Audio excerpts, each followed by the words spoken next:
Hello दोस्तों, आप सभी का हमारे YouTube चैनल में एक बार पुनः स्वागत है। दोस्तों, आप लोगों को पीजीटी यूपी पीजीटी की जो केमिस्ट्री की क्लास है यानी प्रीवियस ईयर क्वेश्चन को हम लोग सॉल्व कर रहे हैं, उसको देख ही रहे हैं। और ये आज हम स्टार्ट कर रहे हैं जीआईसी की। ठीक है, जीआईसी के लिए प्रीवियस ईयर का क्वेश्चन यानी कि यूपी पीएससी में जो क्वेश्चन पूछा जाता है। ठीक है, तो ये 2010 से हम लोग स्टार्ट कर रहे हैं, पीछे जाते जाएंगे यानी 10 के बाद 9, फिर 8, 7 ऐसे करके चलेंगे। ठीक है, तो चैनल पे अगर आप नए हैं तो सब्सक्राइब कर लीजिए चैनल को और वीडियो को लाइक करिएगा और कमेंट जरूर करिएगा। अगर कोई सजेशन होता है तो आप उसको बिल्कुल कमेंट करके बता सकते हैं। तो चलिए स्टार्ट करते हैं। क्वेश्चन नंबर फर्स्ट देखिए, इसमें खाली आपको क्वेश्चन नहीं करना है।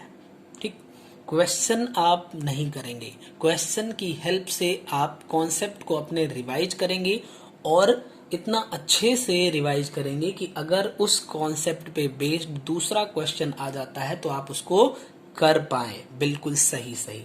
ठीक है ना, इस बात को ध्यान में रख के अब क्वेश्चन नंबर फर्स्ट स्टार्ट करिएगा। ये मत सोचिए कि आप इसको सिर्फ क्वेश्चन कर रहे हैं। 2010 का मैं सिर्फ आपको क्वेश्चन का आंसर नहीं बता रहा हूँ, बहुत सारे लोग चैनल पे बता रहे हैं, खाली आंसर बताते हुए चले जा रहे हैं। ठीक है, लेकिन मुझे लगता है उससे कम फायदा है। तो मैक्सिमम बेनिफिट हम कम टाइम में कैसे ले सकते हैं वो देखिएगा। मैं कोशिश कर रहा हूँ और आप लोग सभी लोग समझदार हैं तो बेहतर समझ सकते हैं। चलिए फिर देखा जाए। फर्स्ट क्वेश्चन है, in the following 3 nitrogen containing compounds, select the correct sequence of decreasing basicity using the answer codes given below। ठीक है ना, अब क्वेश्चन देखिए, जो 3 कंपाउंड्स गिवन है, एक है RCN, सेकेंड वाला है RNH2 एंड थर्ड है RCH डबल बॉन्ड NR। इसको इसने कोड कर दिया फर्स्ट, सेकेंड, थर्ड। इनको बेसिक कैरेक्टर के डिक्रीजिंग ऑर्डर में यानी कि decreasing order of basic character, यानी कि आपको इसे decreasing order of basic character के सीक्वेंस में करना है। ठीक ना, तो ये क्वेश्चन रहा आपका। अब देखिए, एक बात हम आपको बताएं, जो S परसेंटेज यानी कि S करेक्टर होता है, ध्यान से सुनिएगा, S करेक्टर होता है वो प्रोपोर्शनल होता है एसिडिक करेक्टर के। इसका मतलब क्या समझे आप? इसका मतलब ये है कि अगर S करेक्टर कहीं पे किसी बॉन्ड में S करेक्टर बढ़ रहा है तो उसकी एसिडिक स्ट्रेंथ बढ़ेगी, यानी एसिडिक करेक्टर उसका बढ़ेगा और बेसिक करेक्टर क्या होगा? डिक्रीज करेगा। ठीक है ना। अब चलिए देखिए इस बात को यहां पे। अच्छा, एक बात और, हाइब्रिडाइजेशन से S करेक्टर आपने पढ़ा होगा कैसे फाइंड करते हैं। इसमें देखिए, C और N के बीच में ट्रिपल बॉन्ड है। अगर N ट्रिपल बॉन्ड से कनेक्टेड है, इसका मतलब कि यहां पर sp हाइब्रिडाइजेशन है। और sp इक्वल टू 100%, इसका मतलब s 50%, p 50%। तो यहां पे जो s परसेंटेज आ रहा है वो 50% आया। ऐसे इसमें देखिए, यहां पे n सब सिंगल बॉन्ड से कनेक्टेड है, इसका मतलब इस पे sp3 हाइब्रिडाइजेशन होगा। 100 को 4 पार्ट में डिवाइड कर दो तो s का परसेंटेज आया 25%। इसमें आओ तो n डबल बॉन्ड से कनेक्टेड है, इसका मतलब इस पे sp2 हाइब्रिडाइजेशन होगा, यानी कि ये 3 में डिवाइड कर दो 100 को तो s परसेंटेज जो आएगा 33.33% आ जाएगा। ठीक है ना। अब अगर S करेक्टर इंक्रीज कर रहा है तो एसिडिक करेक्टर इंक्रीज करेगा, लेकिन हमें इसको बेसिक करेक्टर के डिक्रीजिंग ऑर्डर में रखना है। ठीक है ना, तो जिसमें S करेक्टर सबसे ज्यादा होगा वो सबसे ज्यादा एसिडिक होगा, इसका मतलब सबसे कम बेसिक होगा। तो सबसे कम बेसिक में हम यहाँ पे इसको फर्स्ट नंबर पे लिख सकते हैं, और जिसमें S करेक्टर सबसे कम होगा वो क्या होगा, सबसे कम एसिडिक होगा, इसका मतलब सबसे ज्यादा बेसिक होगा, तो 2 नंबर यहाँ पे हो गया। ये सबसे कम, ये सबसे ज्यादा, बीच में थर्ड वाले को रख देते हैं हम, और हमारा यही सही सीक्वेंस हो जाएगा। ठीक है, यानी 1 3 देन 2, यही हमारा आंसर हो जाएगा और यही सही सीक्वेंस हो जाएगा। उम्मीद करते हैं कि आप लोगों को ये अच्छे से समझ में आया होगा। हाइब्रिडाइजेशन भी समझ में आ गई होगी, हाइब्रिडाइजेशन स्टेट, एस करेक्टर भी, और एस करेक्टर की हेल्प से एसिडिक और बेसिक करेक्टर फाइंड करना भी आपको समझ में आया होगा। ठीक है ना, चलिए क्वेश्चन नंबर 2 पे चलते हैं। ठीक, अच्छा यहाँ पे एक बात हम बता दें आपको, कहीं भी अगर सिंगल बॉन्ड दिखे, आप ध्यान से देखिए, कार्बन के साथ में है नाइट्रोजन के, इसी के साथ में अगर 2 एटम के बीच में, मान लीजिए एटम है, इनके बीच में सब सिंगल बॉन्ड दिख रहा है, इसका मतलब यहाँ पे sp3 हाइब्रिडाइजेशन होगा। ठीक है, और अगर इनके बीच में डबल बॉन्ड दिख रहा है तो यहाँ पे देखिए, और बाकी आगे सब सिंगल बॉन्ड होने चाहिए, जितने भी बॉन्ड हो सब सिंगल हो, तब की बात है। ठीक, यहाँ पे खाली डबल बॉन्ड है तो sp2 हाइब्रिडाइजेशन होगा, और अगर इनके बीच में ट्रिपल बॉन्ड दिख गया तो इसका मतलब यहाँ पे sp हाइब्रिडाइजेशन होगा। ठीक, चलिए क्वेश्चन नंबर 2 देखते हैं क्या है। Compound x having molecular formula C6H10O। ठीक है, एक कंपाउंड है एक्स, इसका जो मॉलिक्यूलर फार्मूला है C6H10O है।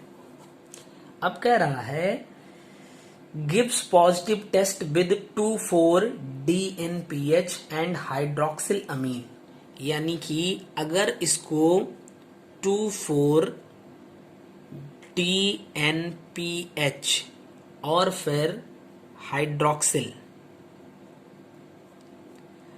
अमीन के साथ में रिएक्शन करवाया जाए तो ये क्या करता है, पॉजिटिव टेस्ट देता है, यही बोला।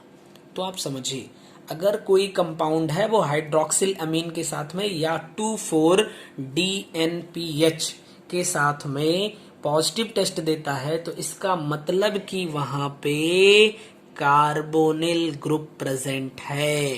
क्या है, कार्बोनिल ग्रुप प्रेजेंट होगा, इस बात को ध्यान में रख लीजिए।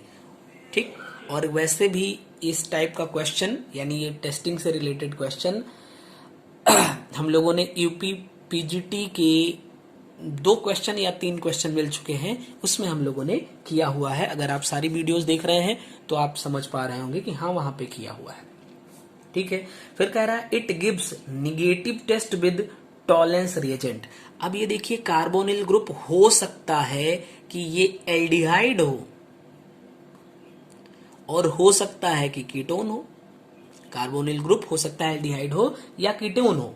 ठीक है ना, अब हमें पता है इसने कहा है कि पॉजिटिव, ये निगेटिव टेस्ट दे रहा है किसके साथ में, टॉलेंट के साथ में। तो अगर हम इसको टॉलेंस रिएजेंट यानी टॉलेंट टेस्ट कर लें तो क्या हो जाएगा, अगर कीटोन है तो वो निगेटिव टेस्ट देगा और अगर एल्डिहाइड है तो वो पॉजिटिव टेस्ट देगा। तो इसका मतलब वो कीटोन नहीं हो सकता है, पक्का चल गया। ठीक, आई एम सॉरी, ये एल्डिहाइड नहीं हो सकता क्योंकि ये निगेटिव टेस्ट दे रहा है तो वो कीटोन ही होगा, एल्डिहाइड नहीं होगा।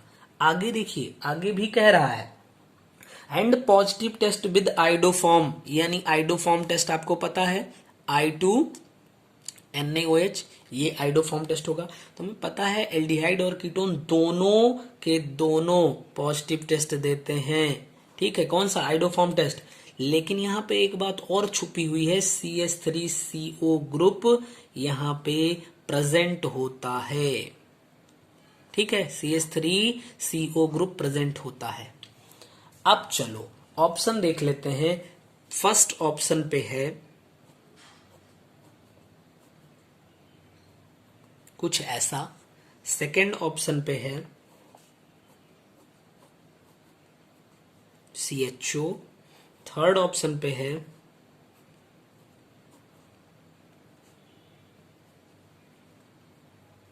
एंड फोर्थ ऑप्शन इज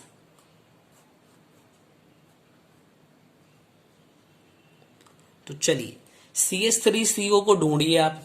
तो हमें लगता है CH3CO खाली एक ही जगह दिख रहा है और कहीं नहीं दिख रहा है, इसका मतलब डी ही आपका सही आंसर हो जाएगा।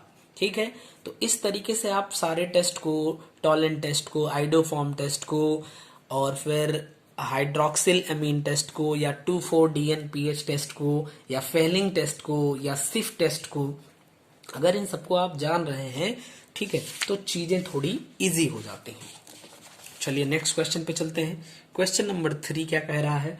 क्वेश्चन नंबर 3 है reaction of benzoic acid with diazomethane gives, यानी कि आप क्या करिए कि ले लीजिए बेंजोइक एसिड। तो बेंजोइक एसिड का मतलब आपको क्या करना है, RCOOH, और इसका रिएक्शन आपको करवाना है डाईएजोमीथेन से यानी CH2N2 से। तो देखिए क्या फॉर्म होने वाला है यहाँ पे बनेगा RCOOCH3 एंड N2। ये N2 हट गया, ये CH2 आके सीधा सीधा यहाँ पे जुड़ गया। बस यही हुआ यहाँ पे, और कुछ इससे ज्यादा नहीं हुआ। ठीक, तो अब इसका नाम क्या बन जाएगा? मेथिल बेंजोएट इसको बोल सकते हैं आप। क्या बोल सकते हैं? Methyl benzoate. यही आपका सही जवाब हो जाएगा। ठीक ना? अच्छा, यहाँ पे एल्किल ना करके अगर यहाँ पे एरिल कर देता, सपोज दैट एरिल COH, ठीक है, चूंकि इसने बेंजीन बोला हुआ है, मैंने यहाँ पे एल्किल को दिखाया है। एल्किल मतलब CH3 CH2 जो भी हो, यहीं पे कर देते हैं। अगर एरिल भी होता ना तब भी सेम रिएक्शन होगा, कोई दिक्कत नहीं होगी। ठीक, चलिए नेक्स्ट क्वेश्चन पे चलते हैं। Question number 4। क्वेश्चन नंबर 4 है the reaction intermediate involve in the reaction. एक आपको गिवन है RCOOAG, RCOO, ये क्वेश्चन नंबर 4 है।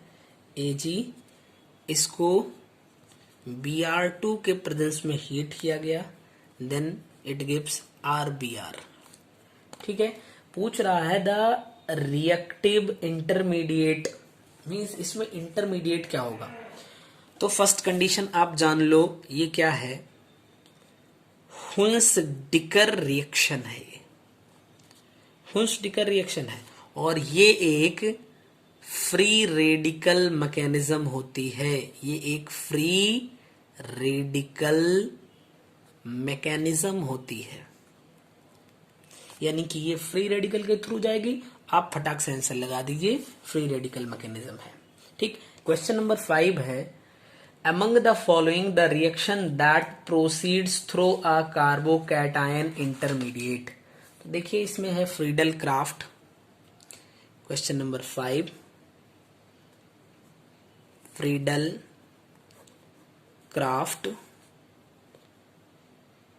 Crafts reaction. Second option is Wittig reaction।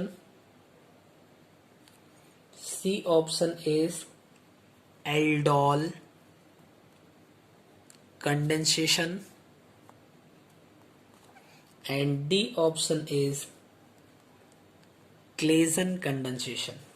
ठीक है, तो देखिए जो फ्रीडल क्राफ्ट रिएक्शन है आपका, फ्रीडल क्राफ्ट रिएक्शन है, चाहे फ्रीडल क्राफ्ट एल्काइलेशन हो चाहे फ्रीडल क्राफ्ट एसाइलेशन हो, दोनों इसमें हो सकते हैं, तो उन दोनों को जानते रहिएगा।